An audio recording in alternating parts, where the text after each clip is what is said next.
জ্যোতিষপুর একটি গ্রামে এক দরিদ্র কৃষক ও তার বউ থাকত। তাদের আয় ইনকাম জমির উপর ছিল। এক বছর জমিতে ধান খারাপ হয়, তারা অনেক ঋণ পড়ে যায়, তাই নিয়ে এই গল্পটা। রাধা, এ বছর ফসল হলো না, ঘরে কিছুই নেই।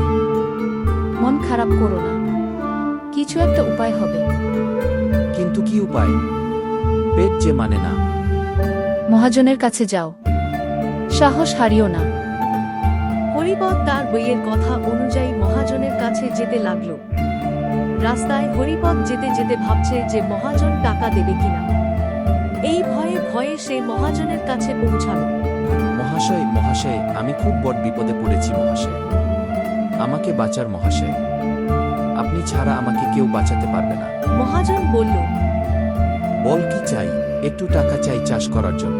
টাকা দেব, কিন্তু সুদ দিতে হবে, সময় মতো না দিলে জমিয়ে আমার। ঠিক আছে মহাশয়, কথা দিচ্ছি শোধ করব।